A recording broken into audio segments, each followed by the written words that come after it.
Are science and religion equally valid ways of looking at the world? Okay, so my son, who's in high school, was asked this question in one of his classes, and he goes to a public school. He was asked that question yesterday and was like, all right, how do I answer this?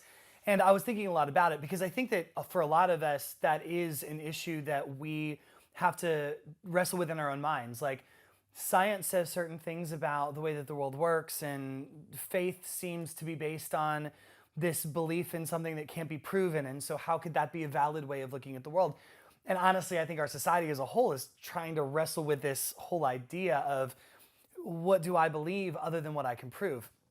And I remember being told when I was in high school that if you can't prove something, then how can you accept it as truth or how can you believe it? And I think that that's a lot of what we all wrestle with. So I would say that, first of all, science in and of itself is really a good thing for the world, but science answers questions that religion isn't trying to answer, and religion is answering questions that science can't answer. Let me use a different word than religion. Let me just use the word faith. See, science can explain how the world works, and that's great, and we can learn a lot from it. But science can't answer the question, why does the world work? And so we put our faith in an answer to the why. Why are we here? Why does the world work? Why do things function the way that they do?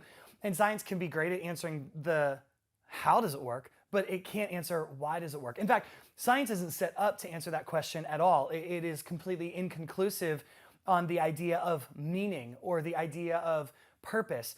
In fact, all that science can give us when it comes to meaning in this world is that we're all here trying to survive, and hopefully me and my tribe out-survive you because it's survival of the fittest, and hopefully we can keep surviving into however long we possibly can. And that's basically the meaning that science gives us. We're here to survive.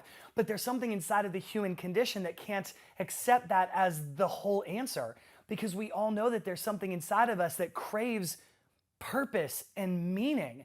We all ask ourselves a question, why am I here, and what matters, and what am I supposed to be doing with my life? These are questions that every single one of us ask, but science can't answer those questions because science is a process to discover through evidentiary proof how things function. And science in and of itself is a question that just keeps being asked. How does this function? Well, let's keep asking the question and coming to more conclusions about how things function. But it doesn't answer why. Why am I here? Why do I exist? What is my purpose in life? And if my only purpose in life is survival, well, that doesn't seem to answer the question enough. But yet this is where our world is, because our world and our society has accepted science as proof, and nothing else can give us proof. And we've come to that conclusion, which is why we can't accept the idea that there are, in fact, reasons for existing, and there are, in fact, ways of existing that are more beneficial to the human soul than others. So that leads to this next idea that every single one of us deep within know that there has to be a moral code. We know that there are right things and there are wrong things. It's if someone cuts you off in traffic, it was wrong.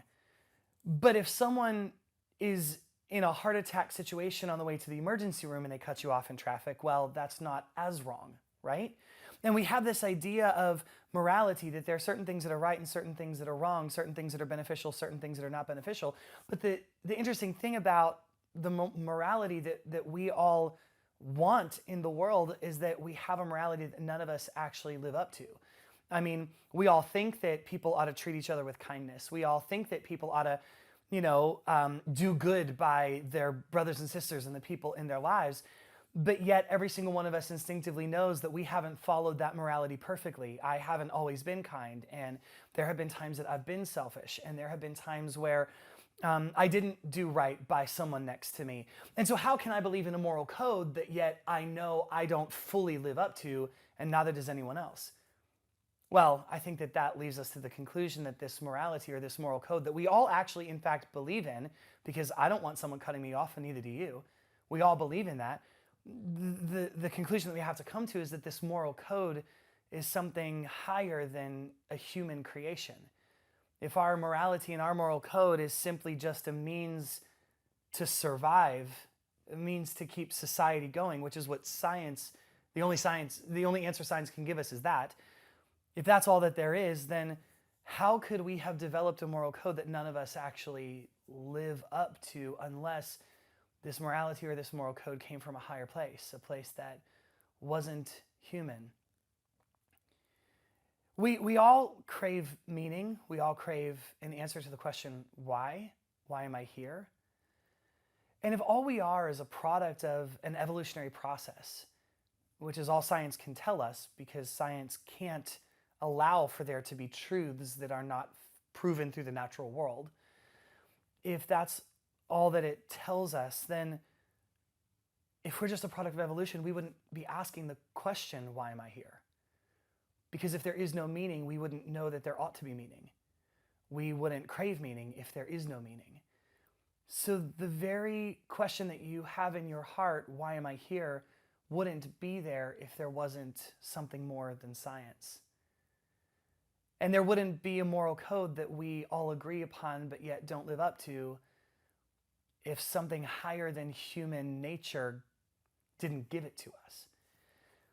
And so the question, is science and religion equally valid ways of looking at the world? I would say, first of all, that's a bad question, because what you're saying is that it has to be either or.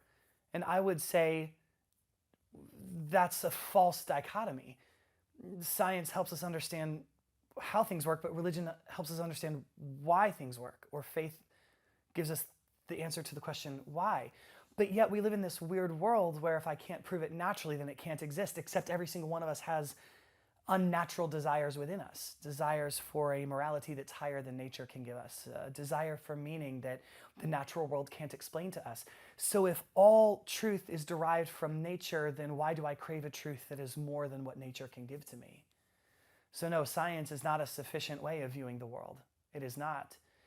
And if faith is the foundation for how we view our world, but yet we have no science, then we won't understand how the world works, and we won't understand the mystery and the majesty of this natural world that we were given by our Creator. So we crave morality, we crave meaning.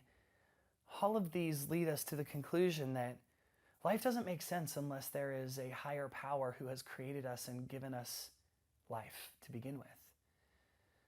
So here's why this is relevant to our world. You won't understand who you are if you only look to nature and science to tell you who you are, because it can't answer the very fundamental question that you are asking. So we have to look elsewhere. Faith is not the opposite of science, and science is not the opposite of faith. But if we don't believe in a higher power, then life will never make sense, because you were created with a meaning that is greater than what this world can give to you, and you know that. You desire love, and if the only purpose of love is to advance our species, then why do our hearts crave intimacy? Why do we feel a deep lack in our soul when we don't have romance? Why do we feel ecstatic when we encounter beauty? Why do we want passion? Why do our hearts come alive when we laugh and smile and enjoy the company of other people, even if the company of those people doesn't lead to the advancement of my species? Why? Well, because not only were we created by someone who gave us meaning, not only were we given a moral code by someone who governs this universe, but we were also given beauty and passion and thrill and ecstasy, because the one who created us is a beauty-loving, joy-filled, passionate romantic. And the meaning of the universe is not existence. The meaning of the universe is love. And our existence is a direct result of that passionate love affair that our Creator has for us. The passionate love affair that we were made for. And until we experience that kind of love, we will never be fully alive, and we will always wonder, why do I feel like there needs to be something more, but yet I can't find it? This natural world can't give it to you, but He can. He made you for it. And he made this natural world to lead you to it. All this beauty and majesty in the natural world, it's your romancer romancing you to see who he is, his beauty and passion. So, my argument is you can't live a fulfilled life unless you understand that you were made on purpose for a purpose. And our society is not going to lead anyone to a place of joy, fulfillment, or wholeness if we cannot accept the fact that science does not give us all of the answers about life. Only our Creator can give us that. I'd love to hear what your thoughts are on this. And if you have arguments against it or for it, or if you have opinions, why don't you put it in the comments? Let's have a conversation. Thanks for watching. I'm so glad that you tuned in today. Listen, God has an incredible, incredible story ahead for you, marked with His love and His goodness. Listen, why don't you go ahead and like the video? It helps other people see the video, and I believe that there's a message here that can help a lot of people. Also, subscribe to the channel so that you always see what's coming up here.